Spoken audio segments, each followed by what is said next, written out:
Hey everyone, this is Dullahan, your sleep storyteller. Before you fall asleep, be sure to like and subscribe to listen to more of my stories. Tell us where you're from in the comments, cozy up, and relax. I still don't know why I went to that godforsaken town. I've spent years exploring ghost towns and abandoned mines across Nevada, always fascinated by the stories left in the dust. The relics of past lives lingering in crumbling shacks and rusted metal. But Gold Creek was different. Even as I rolled in, I felt it. A kind of weight in the air, thick and heavy, pressing down on my shoulders. The locals at the last gas station had warned me off, not with the usual grumbling about rattlesnakes and loose rocks, but with a look. A hollow, vacant look that seemed to suggest they'd seen something no one should have to see. When I mentioned Gold Creek, one old man just muttered, "The miners don't like visitors," and turned away without another word. I told myself it was just superstition. Ghost towns like this always come with local legends, tales of lost souls, curses, hauntings, the kinds of stories that cling to places left for dead. As a historian, I live for those stories. I didn't expect them to be real. The road wound through desolate, sun-baked hills before finally opening onto the ruins of the town, scattered across the desert like the bones of some massive, decaying creature. Buildings lay half buried in sand, their walls faded and peeling. Broken timbers jutted out of the earth, blackened by sun and sand. It was a place where time had stopped, and whatever life had once been here was long gone. I parked my car by the remnants of an old saloon. It must have been impressive once, but now it was just a frame and a sign, barely hanging on by a few nails. The town stretched beyond it, with rows of ruined shacks and, further off, the shadowed mouth of the mine. Even from this distance, I felt something pulling me toward it, a strange, almost magnetic draw that made my skin prickle. I shook off the feeling and started setting up camp. The light was already starting to fade, and out here, night falls fast. There's a stillness in the desert that you don't find anywhere else, a quiet that's so deep it almost feels like a presence. I told myself I was imagining things, but as I unrolled my sleeping bag and set up a small fire, I couldn't shake the sense that I was being watched. The wind started picking up just as I got the fire going, scattering sand in every direction. It howled through the town, twisting around broken beams and half-buried ruins. There was a strange sound to it, a kind of whisper that wasn't quite natural, like voices carried on the wind. I told myself it was just the breeze filtering through the ruins, but the longer I sat there, the harder it was to believe. I glanced over at the mine entrance. It sat there like an open mouth, black and waiting, half hidden by shadows that stretched out as the last of the sun dipped below the horizon. I felt that pull again, an urge to go closer, to see what lay in the dark. But I stayed where I was, staring into the flames, trying to shake the feeling that something in the mine was staring back. The old man's words kept echoing in my head. The miners don't like visitors. The voice in my memory had the same tone as the wind now, that same low murmur threading through the silence, brushing past my ear with a faint chill. I shivered, pulling my jacket tighter around me. I'd heard rumors before about miners trapped in that shaft, buried alive when the earth collapsed. Their bodies never recovered. Just legends, I thought. Just the kind of stories that grow from grief and tragedy, spread by people too afraid to let the past rest. I poked the fire, watching the sparks rise into the night like tiny fireflies. The wind was louder now, moaning as it circled around the camp. I was alone out here, miles from the nearest road, with nothing but ruins and shadows for company. I felt a twinge of doubt, a prickling at the back of my neck that told me I should leave. But I was too deep in the quiet of the desert to break it, caught in the stillness, waiting for... I didn't know what. I don't know how long I sat there, staring into the fire, listening to the wind. But then I heard it. A voice. Not the wind this time, but a real voice, low and gravelly, echoing through the ruins. It was distant, coming from somewhere near the mine entrance.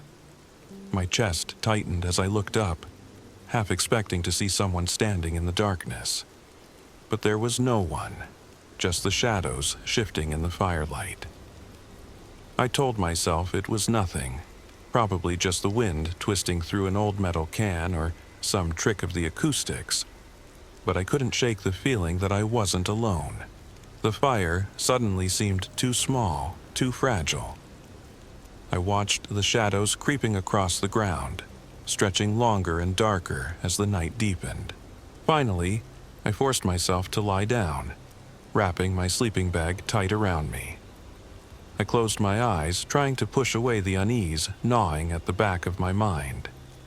But as I drifted into a light, restless sleep, I could have sworn I heard footsteps crunching on the gravel just outside my tent. And faintly, I heard a whisper, my name, carried on the wind. The morning sun felt like a relief after the strange events of the night. I told myself it was all in my head, just nerves and a little too much time alone in a ghost town. Still, I couldn't shake the memory of those footsteps, the faint whisper of my name on the wind. I could laugh it off as a dream, maybe, a mix of exhaustion and an overactive imagination. But the chill in my spine wouldn't let go. Determined to keep busy, I went out to explore the town. The remnants of Gold Creek were few but eerie. Bits of broken glass littered the ground, glinting in the sand like shards of a past that had shattered and blown away. Rusted metal tools and half-buried barrels were scattered here and there, remnants of the lives that had once thrived in this desolate place. I found myself constantly glancing over my shoulder, half expecting to see someone standing behind me. But there was never anything there, just the silent, stretching desert. As I wandered, I discovered a weathered notebook lying in the dust near the old saloon. It was a miner's diary, filled with brittle pages, covered in a thin, spidery handwriting. Most of it was faded, but a few lines stood out, as though they'd been written more recently. We're trapped in the dark. It's been 2 days, no food, no water. The earth took us, and now we wait. The words unsettled me, each one leaving a strange weight in my chest. These men had been real, their lives reduced to fragments scattered in the sand. My fingers shook a little as I turned the page. The next entry was a single line, scrawled hastily, as though the writer had been afraid he wouldn't have time to finish. The earth won't let us go. The wind kicked up again as I read, stinging my face with grit. It whistled through the ruins, carrying faint echoes like the distant sound of pickaxes striking rock. I could almost picture them. Men covered in dust and sweat, working themselves into exhaustion deep in the mines, desperate to find gold, never knowing the earth would claim them instead. I shoved the diary in my backpack, feeling the weight of those words hanging over me. I wasn't superstitious, but the emptiness here felt too complete, too final. I wandered toward the entrance to the mine, its dark mouth still as shadowed and foreboding as it had been last night. I didn't want to go any closer, but my curiosity got the better of me. As I approached, I thought I saw movement in the darkness, a figure just beyond the threshold flickering like a mirage. I stopped dead, heart pounding, staring at the spot. The figure seemed to take shape, the faint outline of a man hunched over, his back turned to me. He wore the rough clothing of a miner, his shoulders dusted with grit and sand. I blinked, and he was gone, swallowed by the shadows. I swallowed hard, telling myself it had to be a trick of the light, a shadow cast by the rocks. But as I turned to leave, I heard it again, a voice low and whispering, coming from somewhere deep within the mine. "Get out," it said, the words barely more than a breath. I backed away, my pulse pounding in my ears. The air felt thicker around the mine, almost suffocating, and that sense of being watched was overwhelming. I felt as though 100 pairs of eyes were on me, following my every step. Trying to calm myself, I looked down, and that's when I saw the footprints. Faint, dusty marks leading from the mine entrance to the spot where I was standing. They were fresh, clear in the sand, and there were no other footprints around them, just mine and the ones that led from the mine to me. A shiver ran through me, but I forced myself to turn back to camp, moving as fast as I could without breaking into a full-on sprint. My heart raced as I stumbled over rocks and loose gravel, half expecting to hear footsteps behind me. Back at my tent, I sank onto my sleeping bag, trying to make sense of what I'd seen. The desert air was quiet around me, but my mind was racing, replaying every strange sound, every shadow. Part of me wanted to pack up and leave, to forget this place and the way it made my skin crawl. But the historian in me was determined to stay, to push through the fear and get to the truth. As the sun dipped below the horizon again, the wind picked up, carrying with it that same eerie whisper I'd heard the night before. I couldn't quite make out the words, but it felt like something was calling to me, urging me to come closer. I sat by the fire, gripping my flashlight, scanning the darkness. Shadows stretched out from the ruins, twisting and flickering in the firelight. And then, just beyond the edge of my vision, I saw them, the shadows of figures, moving slowly, in sync, like a group marching in silence. I held my breath, watching as they seemed to drift closer, fading in and out like smoke. I blinked, and they were gone, leaving nothing but the empty night and the quiet rustling of the wind. But I could still feel them, hovering just beyond the firelight, watching, waiting. Finally, I crawled into my tent, zipping it shut tight and wrapping myself in my sleeping bag. I kept the flashlight clutched in my hand, my heart racing with every faint sound outside. Sleep felt impossible, but I was too afraid to open my eyes, too afraid to face whatever might be watching me from the shadows. As I drifted in and out of a restless sleep, I thought I heard them again.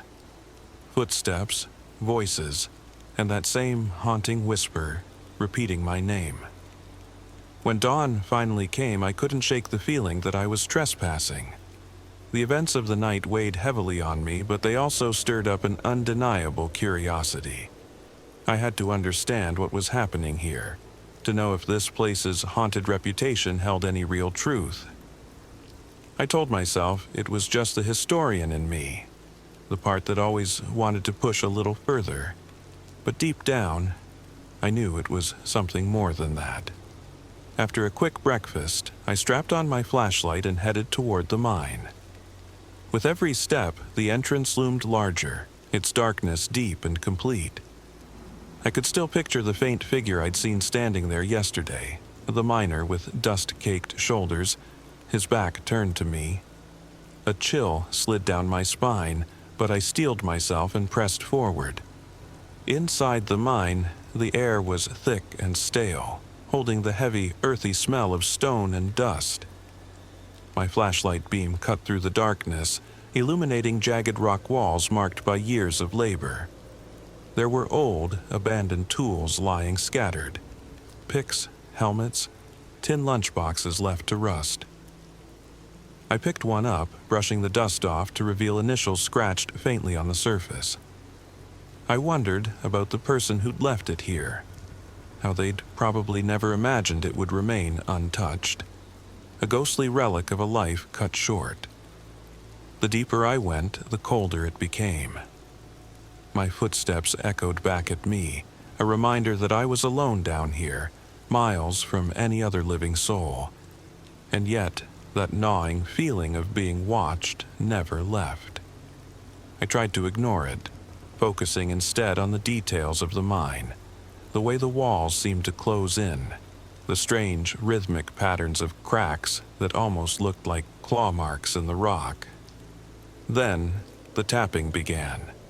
At first, it was faint, almost imperceptible, like the soft thud of a heartbeat somewhere far away. I stopped in my tracks, listening intently.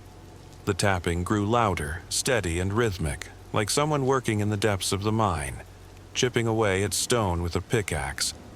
The sound reverberated through the tunnel, filling the silence with a grim echo. I turned a corner, shining my flashlight ahead, half expecting to see something there. But there was nothing, just the darkness stretching further. I felt a pang of dread, but I forced myself to press on, my heartbeat picking up with every step. The tapping continued, louder now, close enough that I could almost feel the vibrations through the ground.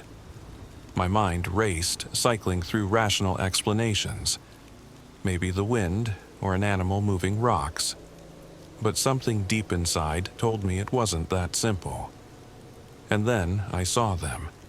Skeletal, ghostly figures were outlined in the shadows just ahead, flickering in and out like half-formed memories. Their faces were hollow, their eyes empty, staring blankly into the void. Some wore tattered remnants of miners' clothes, their shoulders dusted with soot and grime, as though they'd been trapped here for years.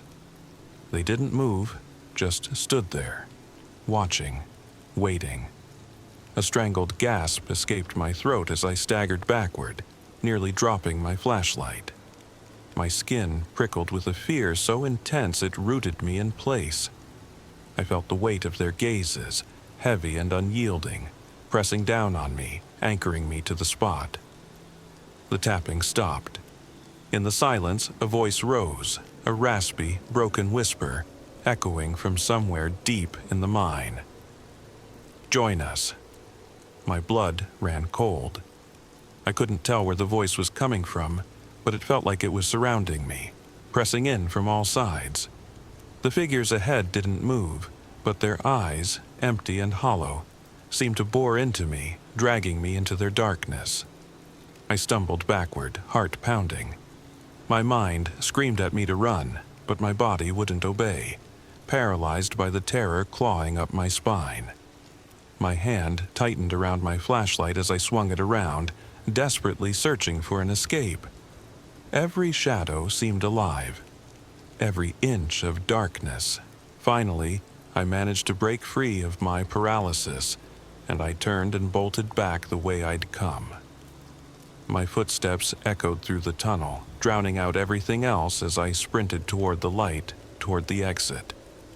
I didn't dare look back, but I could feel them behind me, those empty eyes watching, those hands reaching out, desperate to pull me back. The mouth of the mine came into view, a narrow sliver of light in the distance. I ran toward it with everything I had, lungs burning, the chill of the mine clinging to my skin. The moment I burst out into the sunlight, I collapsed, gasping for air, my heart hammering like a drum. Outside, the desert felt almost painfully bright. I leaned against a rock, catching my breath, trying to calm the frantic rhythm of my heart. The mine loomed behind me, its shadow stretching across the sand like a dark stain. I could still feel their eyes on me, the weight of their gazes lingering even in the warmth of the sun. I forced myself to turn away, but the memory of those figures burned in my mind. Skeletal faces, hollow eyes, whispers echoing in the darkness. And that voice, urging me to join them, pulling at something deep inside me, a feeling that wouldn't go away no matter how hard I tried to shake it. I staggered back to my camp, my legs weak, my skin prickling with an unease that seemed to sink into my bones. I sat down by the fire pit, trying to steady my breathing, but I knew something had changed. I wasn't alone here, and the spirits of those miners weren't just stories carved into the dust. They were here, watching, waiting, and I had the sinking feeling that they weren't going to let me leave so easily. That night, I couldn't sleep. I sat by the fire, watching the flames twist and flicker, throwing shadows that seemed to dance along the edges of the camp. The desert was silent around me, but I could feel it. Something heavy and oppressive hanging in the air. The memory of those figures, their hollow faces and haunting whispers stayed with me, seeping into every corner of my mind. I told myself I'd imagined it, that it was nothing but a trick of the shadows, but deep down, I knew better. Every so often, I glanced toward the mine, half expecting to see someone standing at its entrance, but it remained empty, just a black maw on the hillside, silent and still. Yet, no matter how much I tried to ignore it, I couldn't shake the feeling that I was being watched. Then, just as I began to relax, a faint sound broke through the stillness. It was barely audible at first, a soft, shuffling noise coming from somewhere close by. My pulse quickened as I strained to listen, every nerve on edge. The shuffling grew louder, and then I heard it. A soft, wheezing breath, ragged and slow, as though someone was struggling to draw air. I froze, clutching my flashlight tightly, my eyes darting through the darkness. The sound circled my camp, moving closer and then drifting away, like something was stalking me just beyond the firelight. I felt my throat tighten as the breathing grew louder, closer, each gasp and rasp sending chills up my spine. And then, a voice, a low, whispering chant, barely more than a murmur. It seemed to come from all directions at once, filling the air with a sound that was both alien and deeply, horribly familiar. We're waiting. My stomach twisted, and I forced myself to stay calm, but the panic was clawing its way up my throat. I pointed my flashlight toward the edge of the firelight, but there was nothing there, just empty desert stretching out into darkness. The chanting grew louder, almost melodic in its repetition, the words weaving together like a song that no human voice could create. Desperate for some kind of answer, I took out the miner's diary I'd found. I hadn't dared to look at it since yesterday, but now I felt drawn to it, as if it held something I needed to understand. I flipped through the pages, my fingers trembling. Most of the entries were mundane, detailing the daily grind of life in the mine. But near the end, the tone shifted. Words scribbled in a shaky, desperate hand, filled with a terror that seemed to bleed off the page. "They come for us," one entry read. "In the dark they're waiting. We thought it was just the rocks shifting, but they're here, always reaching. We can't get out. The earth won't let us." The hairs on the back of my neck stood up as I read the last few lines, written in bold, erratic scrawls. "They want us to join them." I looked up, and that's when I saw it. A figure standing just beyond the edge of the firelight. It was barely more than a shadow, its form flickering in and out like a mirage. I could make out the faint outline of a face, eyes hollow and empty, staring straight at me. My breath caught in my throat as I felt an overwhelming sense of dread, a suffocating weight pressing down on my chest. The figure took a step forward and then another. I scrambled to my feet, backing away, my flashlight trained on the spot where it had been. But when I looked again, it was gone, swallowed by the darkness. Panic surged through me and I turned to grab my keys, my one instinct to flee. But as I looked around, I realized something horrifying. The shadows were moving. Figures were gathering around the camp, flickering in and out of sight, their hollow faces and empty eyes fixed on me. They were silent, unmoving, but I could feel their presence pressing down on me, a wall of cold that seeped into my bones. And then, as if in response to my terror, they began to whisper, You cannot leave. The words echoed around me, each voice blending with the next, a cacophony of despair that filled the night air. My heart pounded as I backed away, stumbling over rocks and debris, desperate to put distance between me and whatever these things were. But the voices grew louder, more insistent. "Join us!" I ran. I don't remember when I started, only that my legs were moving, carrying me as fast as they could away from the camp. The desert stretched out before me, vast and empty, but no matter how far I ran, the voices followed, whispering my name, urging me to come back. The night seemed endless as I ran, the shadows stretching longer, reaching out to pull me back. My heart thundered in my chest, my lungs burning, but I couldn't stop. The darkness was alive around me, filled with eyes and voices and the faint, ghostly figures of those lost miners, calling me to join them in the earth.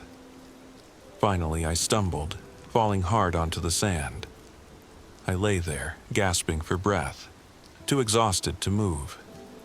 The silence around me was deafening, but I could feel them, those hollow, empty figures standing nearby, watching, waiting. I squeezed my eyes shut, fighting back tears of fear and frustration. My mind was racing, trying to make sense of what was happening, but the only thing I could think of was the diary, the final words scrawled in that desperate broken hand. "They want us to join them."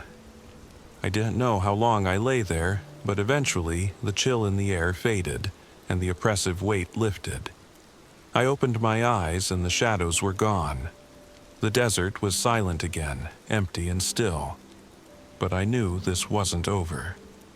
Those figures, those voices, they were waiting just beyond the edges of my vision, lurking in the dark, patient and unrelenting. And I could feel their pull, a magnetic draw that tugged at something deep inside me, whispering that it was only a matter of time before I joined them in the shadows. The following morning, I felt like a shell of myself, emptied by a fear that had seeped into my very core. I spent hours staring at the open landscape, trying to convince myself that what I'd seen and heard was all in my head. But the dread was there, a relentless pressure in my chest, telling me that I was in the presence of something ancient and angry. I knew I couldn't last another night like that. The whispers, the shadows, the sensation of being watched had become unbearable. I thought about packing up, leaving without a trace. But the historian in me still clung to the need for answers, a way to understand what had taken place here. So I devised a plan. I would go back into the mine, but this time I'd leave before nightfall. Maybe, if I could face these apparitions in daylight, the fear wouldn't be as suffocating. And if I found some physical evidence, perhaps a relic or even just a document, I could finally put the story of Gold Creek to rest. As I prepared to go back in, I tucked the miner's diary into my backpack, almost like a talisman. Somehow, it felt like having a piece of them, these lost miners, might protect me.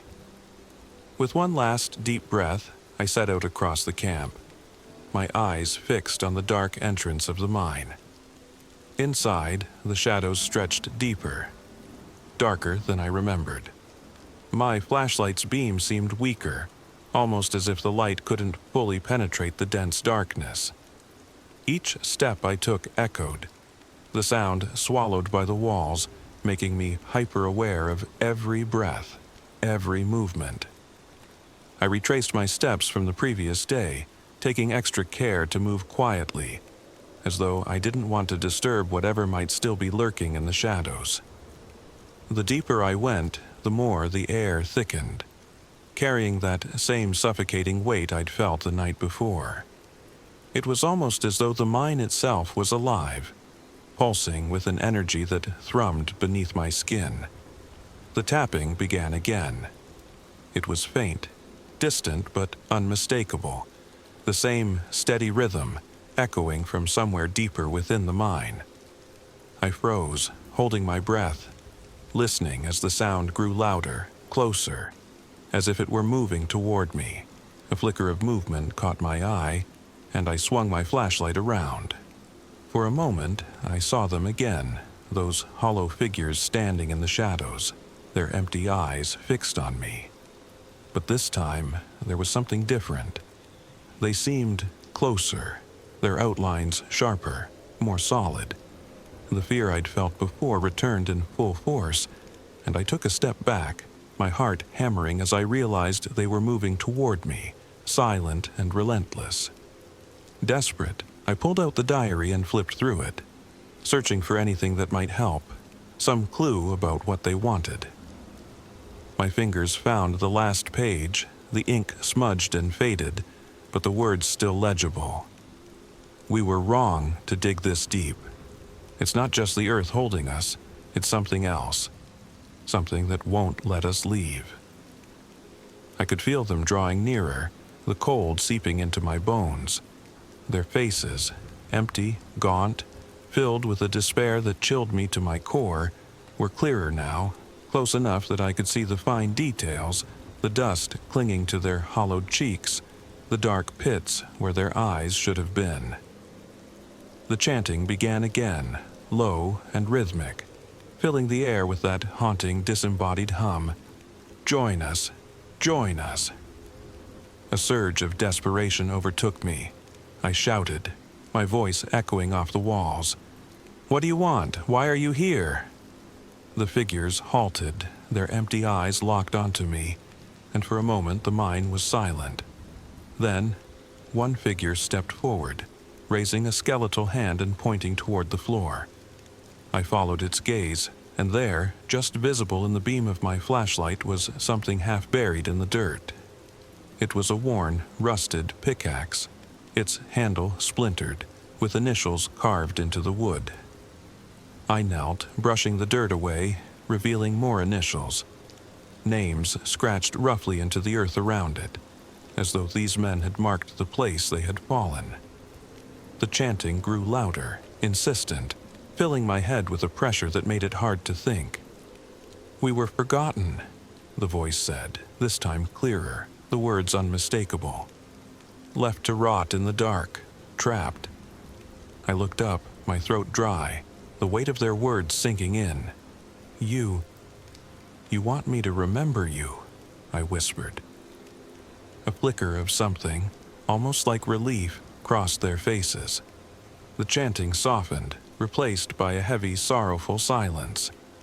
I didn't know if I was imagining it, but I felt a faint connection, an understanding between us. They didn't want to harm me, they wanted release. Gently, I placed the pickaxe back down, tracing the names with my fingers. I made a silent vow to myself that I would tell their story, that I would make sure people remembered what happened here, how these men had been lost to greed and forgotten in the dust. Slowly, the figures began to fade, their forms dissolving back into the shadows. The cold lifted, the oppressive weight in the air easing. But before they vanished completely, one figure turned, its hollow gaze meeting mine one last time. Thank you, it whispered, the words barely more than a sigh.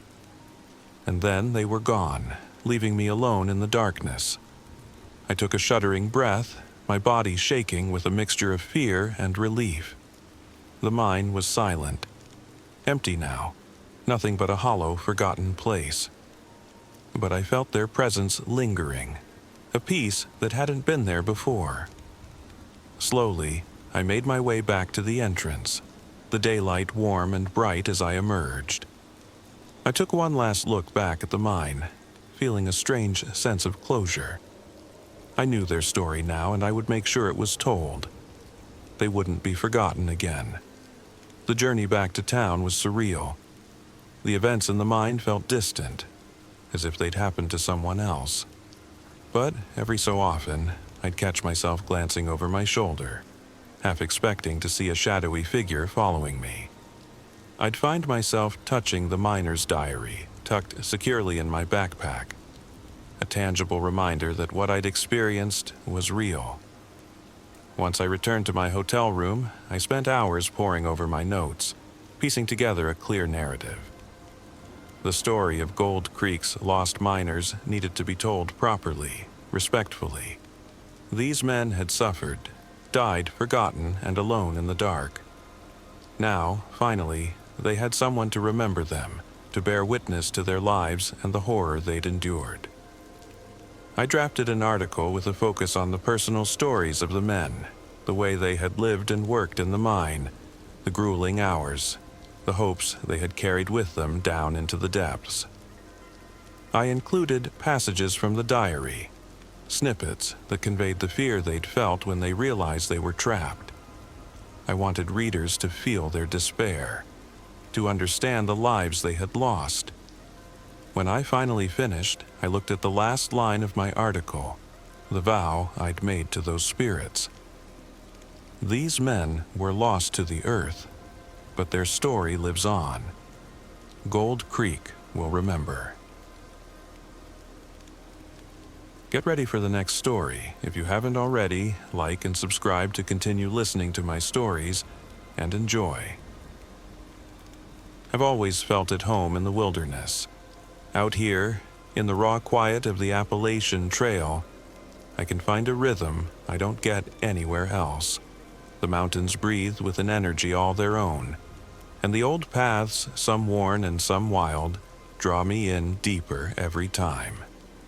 This stretch between North Carolina and Virginia is one I've hiked a handful of times. Each trip familiar, yet somehow different. It was early fall, the time when the trees burn with reds and oranges, and the air is crisp enough to remind you that winter is just around the corner.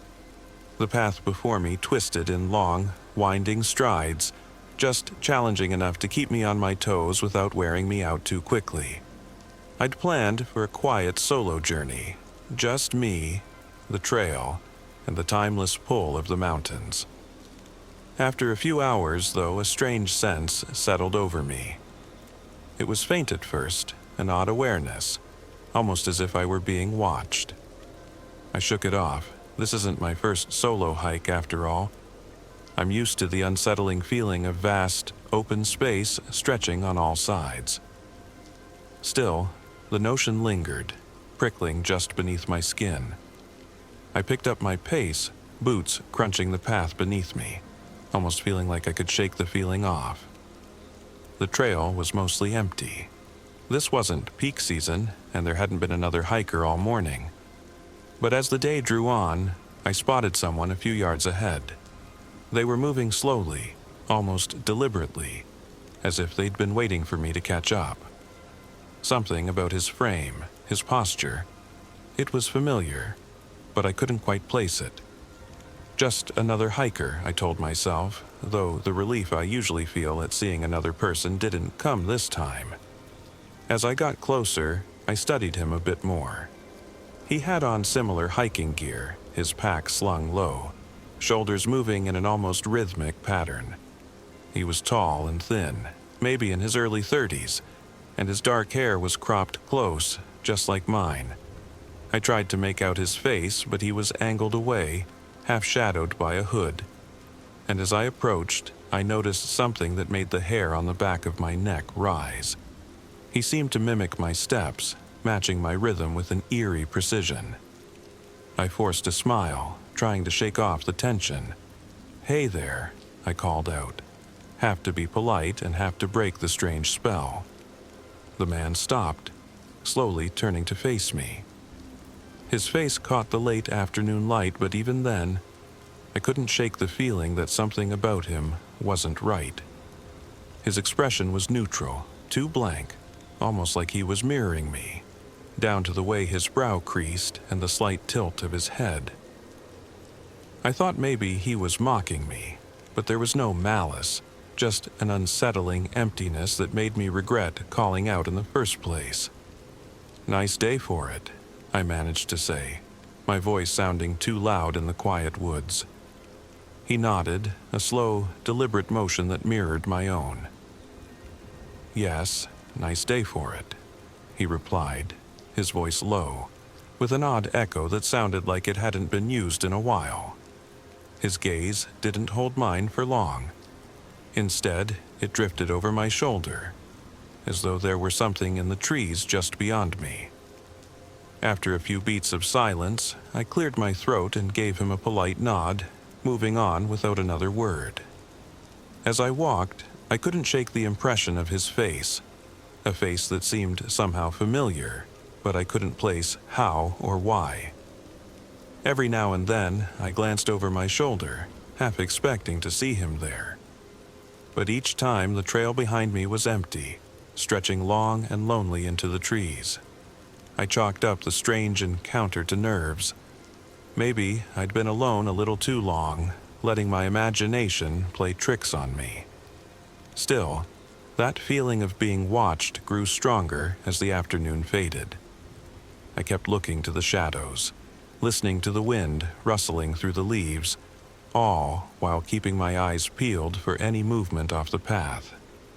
Yet, each time I turned, I found nothing but the woods themselves, as if they were swallowing up any trace of the stranger who'd been there before. Finally, as dusk settled and the temperature dropped, I found a good spot to set up camp, relieved to put some distance between myself and the strange encounter. I told myself I'd feel better after a meal and some sleep, but the unsettling feeling didn't fade. It clung to me, as steady as my own shadow, even as darkness closed in around my small campfire. And just as I lay down, the image of that stranger's face lingered behind my eyelids, an image so familiar and yet disturbingly wrong in ways I couldn't explain. I tried to shake it off, telling myself I'd laugh about it in the morning. But deep down, I wasn't so sure. Morning came with a pale, cold light filtering through the trees, and I was glad to pack up and get moving. The memory of the strange hiker lingered, though I told myself it was just a trick of my mind. After all, I'd slept rough before and woken up spooked. It came with the territory. Still, as I fell into the familiar rhythm of the trail, that sense of being followed didn't fade. About an hour into my hike, I heard footsteps behind me. I froze, listening, but the sound stopped, swallowed up in the silence. I waited, the tension coiling tight in my gut. But there was nothing, no sound, no movement, just me and the endless trees. I resumed walking, a little faster now, just wanting to shake the feeling off, to leave whatever remnants of that strange encounter behind. My footfalls on the path sounded heavier than usual, the crunch of leaves and twigs seeming louder than they should. But I'd only gone a short distance before I heard it again. A second set of footsteps, echoing mine. Only this time, it was closer. I swung around, expecting to find the man from yesterday, but there was no one there. Nothing. The trail lay empty behind me, twisting back through the trees. I stood there, heart hammering, trying to make sense of the feeling creeping over me. The sense that something was following, just out of sight. Waiting. Then, out of the corner of my eye, I saw a flash of movement. I turned sharply, my eyes scanning the trees, and that's when I saw him, the hiker from yesterday, standing between the trunks, his face partially hidden in shadow, just watching me. His posture was the same, slouched slightly, hands hanging at his sides, and his face looked even more familiar than before, but there was something about it that made my skin crawl. "Hey," I called, trying to keep my voice steady. "What's going on?" He didn't respond. His face was blank, a mask without expression, his eyes following mine like mirrors. I felt an almost magnetic pull, an urge to approach him, to look closer, as if he were baiting me somehow. But there was something terribly wrong about that idea, something that told me to stay put. A few silent seconds passed before he finally spoke. "What's going on?" he repeated, his voice an odd, echoing mimic of my own. The pitch, the cadence, it was close, too close, My blood went cold. I took a step back, unease turning to dread as he moved in perfect sync, almost like a twisted reflection. Every motion, every tilt of my head he copied, matching me with unsettling precision. It was as if he'd practiced every single move, studying my every twitch and tick. Are you following me?" I stammered, voice strained, as if hoping for a simple explanation, but deep down I knew there wouldn't be one. For a moment his face shifted, almost as if he were confused, and then, with the same blank expression, he replied, "Are you following me?" The words sounded strange, hollow, as if they were being spoken through a layer of static. I tried to steady myself, but his presence, his unnerving mimicry, it made it impossible. I'd never seen anything like it. It wasn't just that he looked like me, it was as if he were attempting to be me, down to the tiniest detail. With my pulse pounding, I took another step back, and he mirrored it. "Look, I don't know what you're doing, but just stay away from me," I said, barely recognizing my own voice, which was now tight with fear. To my shock, he echoed my words once more, but this time his voice sounded garbled, like a distorted recording. "Stay away from me," he said, his lips moving a split second out of sync with the sound. I felt a jolt of fear so raw it felt primal, a sensation I'd never known. I didn't wait to see what he'd do next. I turned on my heel and hurried down the trail, trying to convince myself that this wasn't happening, that maybe I was just exhausted or hallucinating from too little sleep. As I moved, I stole glances behind me, half expecting him to be there, following in that silent, imitative way. But each time I looked, the path was empty, just trees and the long stretch of trail disappearing into the distance. After a few minutes, I slowed my pace, forcing myself to breathe, to think. Rational explanations tumbled through my mind. It was just a trick of the light, a tired mind playing games with my senses, an unfortunate coincidence. Maybe he was just a weird guy. But each time I grasped for one of these explanations, they slipped away like smoke, leaving me with that awful, crawling certainty that something was very, very wrong. And that certainty only grew as I pressed forward, every rustle of leaves and crackle of branches amplifying the feeling that he was still somewhere near, lurking just out of sight. That night, as I set up camp again, the weight of isolation sank in deeper than usual as I suddenly heard a whisper. Someone calling a name. My name. I didn't sleep that night. My mind kept replaying the strange encounter. Was I losing it? The idea of a person mimicking me, echoing my words and actions, felt like something out of a nightmare. But nightmares fade when you wake up, and this wasn't fading. I packed up quickly the next morning, my hands moving mechanically. The weight of my backpack seemed a little heavier today, as if it carried more than just my supplies. The feeling lingered in the pit of my stomach, a gnawing sense that something was wrong. I tried to shake it off and focus on the trail. It was an easy stretch of the Appalachian Trail today, flat and wide, winding through a dense section of forest. A place where I should have felt comfortable. I walked and walked and walked. By midday, the sun was hidden behind a blanket of clouds, and the air had turned muggy. My steps had become a rhythm of distraction, my mind wandering between the strange man and the more pressing, mundane thoughts. What I'd eat for dinner, where I'd set up camp tonight, how far I had left to go. But that uneasy feeling never left. It hung in the air like an ominous weight that refused to be ignored. That's when I heard it, the softest rustling in the trees just behind me.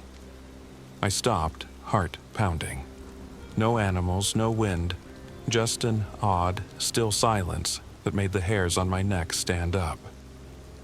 I turned slowly, half expecting to see him again, the man who had so unnervingly mirrored me the day before. But there was nothing. The forest, thick with old growth and deep green shadows, stretched out before me like an endless maze. Then came another sound. Not from behind this time, but ahead, from just off the trail. A quick snap of a twig. Something was watching me. "Hello?" I called out, my voice sounding too loud in the quiet. No response. I squinted into the trees, half expecting to see a figure standing there, but nothing. Just the swaying branches, the soft sway of leaves in the breeze. I waited a moment longer, my breath shallow, before I continued on. Minutes later, the feeling of being watched intensified. It wasn't just a paranoia now. It felt real, tangible. Something was out there moving with me, keeping pace yet staying hidden. Every time I glanced over my shoulder, I swore I saw something out of the corner of my eye, a shadow, a flicker of movement, too quick to catch. When I looked fully, there was nothing. But I felt it. Something was out there, something that wasn't human. I quickened my pace, trying to shake the sensation. But the harder I tried, the more the presence seemed to follow me. The rustling grew louder. I wasn't imagining it. The sound moved just beyond my sight, skirting the edges of the trees, almost like it was circling. I had to stop. I couldn't run forever. I pulled off the trail, ducking behind a thick outcrop of rocks, my back against the stone. I stayed still, hoping whoever or whatever was stalking me would pass. But the noises didn't pass. They stopped entirely. It was worse than before. The silence now was so complete it was suffocating. My heart pounded in my chest, too loud, too fast. The hairs on my arms stood straight. And then it came. The unmistakable sound of footsteps crunching on the ground, soft but deliberate, just in front of me. I held my breath, straining my ears. The footsteps circled the rock, slowly, methodically. Not a hiker, not an animal. The sound was wrong.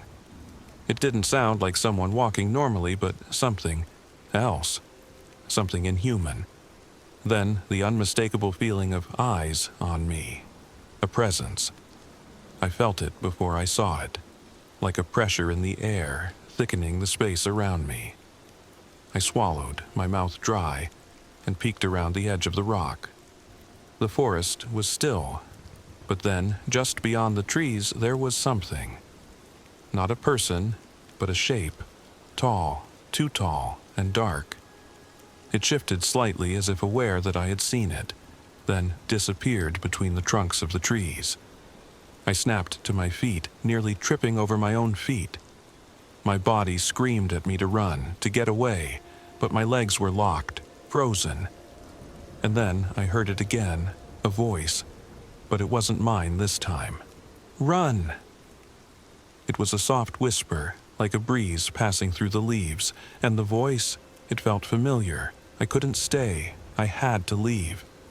My body moved before I even realized it, adrenaline flooding my bloodstream. I broke through the trees, racing back to the trail, heart hammering in my chest. Every crack of a twig, every rustle of leaves felt like it was getting closer. But there was nothing. I didn't dare look back. I didn't stop running until I reached a small clearing by a creek, where I collapsed, panting, struggling to regain some semblance of calm. The sounds of the forest returned to me, the normal chirps and rustles. But the dread still clung to me. Who, what, had been following me? And why did it sound like the voice I'd heard? Was the one I'd been trying to leave behind? I stared at the page for what felt like an eternity. My name was there, scrawled in black ink, the letters neat but unfamiliar. It felt like a cruel joke, a trick my mind was playing on me, but the longer I looked at it, the more undeniable it became. I wasn't imagining this. I flipped back through the pages, each entry more erratic than the last.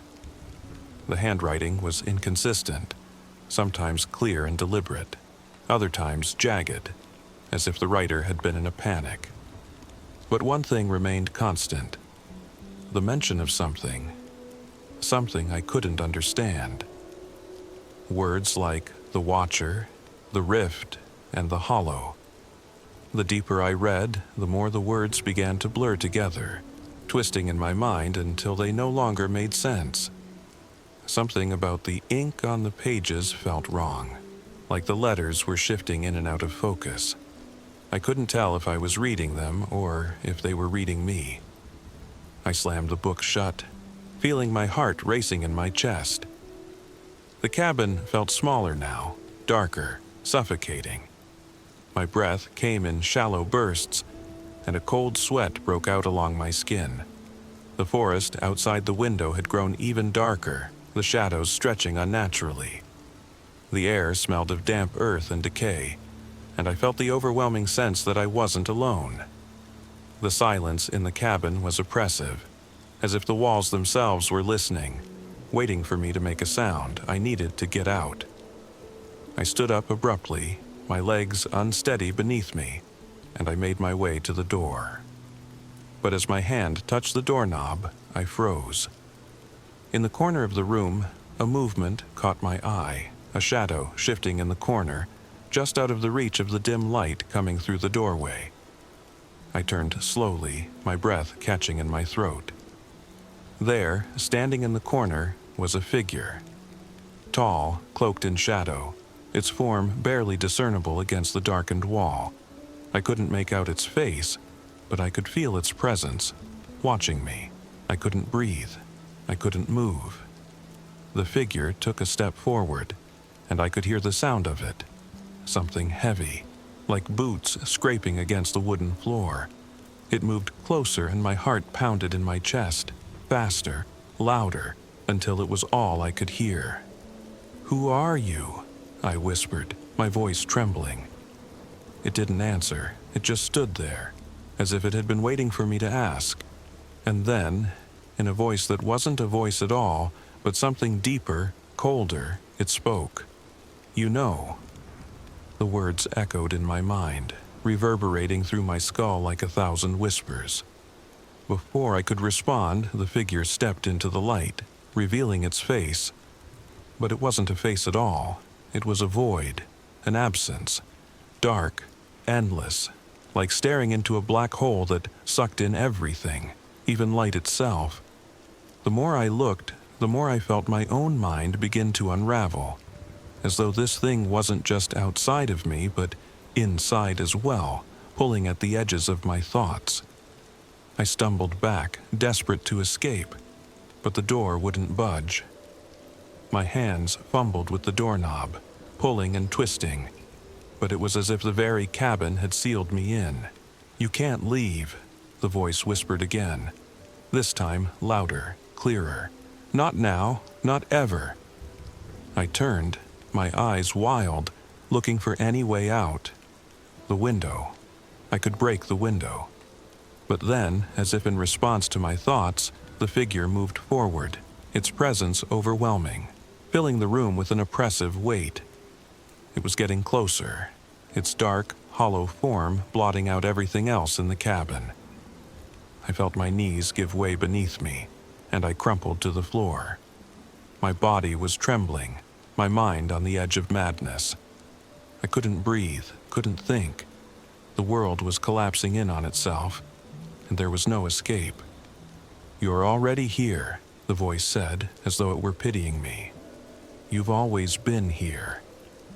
And then something snapped. The cabin, the figure, everything began to melt away, like smoke in the wind, dissipating into nothingness. The walls blurred, the floor faded beneath me, and I felt myself falling, tumbling through an endless void. And then, darkness. I woke up with a start, gasping for air. My hands were shaking, my heart pounding in my chest, as though I had been running for hours. I was back at the creek, on the edge of the trail, by the same spot where I had stopped earlier, but something was different. I was no longer alone.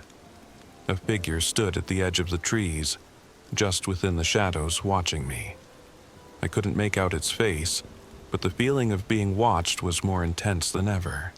"No," I whispered, backing away. "This isn't real. None of this is real." The figure didn't move. It just stood there, silent, waiting. And then the voice returned, echoing through the air, a cold whisper that sent a chill down my spine. "You're not ready."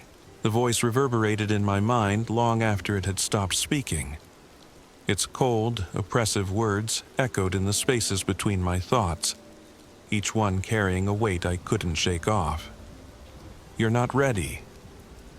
I stood there, frozen in place, staring into the dense shadows where the figure had once stood. My legs refused to move, as if the ground beneath me had become a part of the earth itself, holding me captive. I tried to breathe, but the air felt thick, stifling. My heart pounded in my chest, each beat a reminder that something was wrong. Something fundamental had shifted, and I couldn't grasp what it was.